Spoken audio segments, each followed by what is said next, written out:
บายดีพี่น้องสบายดีตอนเช้าเด้อวันนี้จะพาเข้าป่าอีกนี่เนาะอันนี้แม่นเฮาสิพา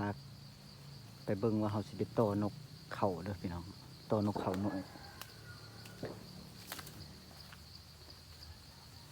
ต่ออยู่นำกมังเหี่ยวคือคลิปที่แล้วนี่ไผได้เบิ่งเนาะเฮาสิมากกเก่าหั่นเรามาลุ้นกันว่าสิได้จักโตมานี่เนาะเพราะมันนี่อากาศดี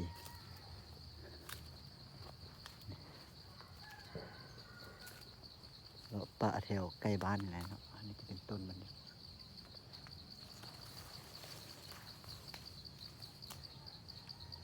เมื่อวานนี่ก็มาพี่น้องมาได้แต้มหนึ่งพลาด2 แต้มมาแรงพ้นแล้วมันบ่อยากเข้าแล้ว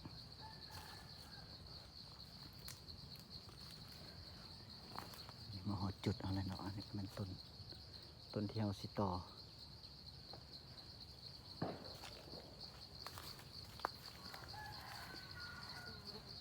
เห็ดบ่ออกบ่มันนี้เนาะ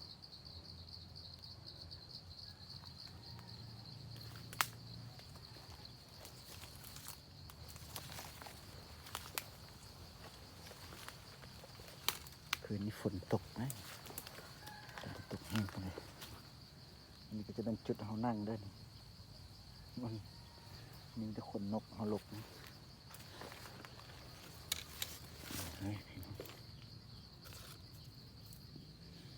เดี๋ยวไต่ยงน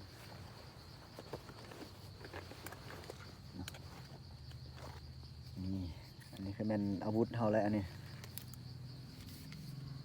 ใส่ตู้นี้ต่อ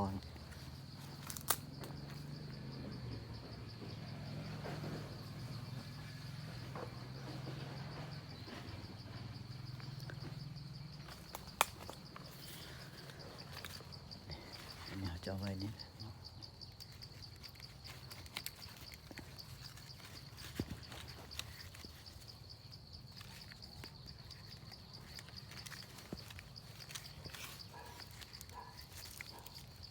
เขาหลายอยู่พี่น้อง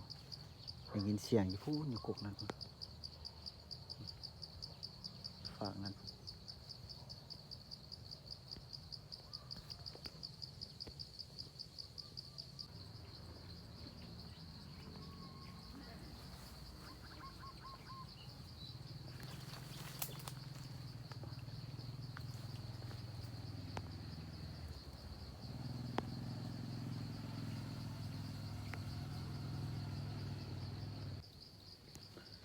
เรียบร้อยแต้มหนึ่งพี่น้องเบาก็ดีเลยน้ำหาคูมันโอ้ยเสียดายต่อตัวนั้นก่อนร้อยพี่น้อย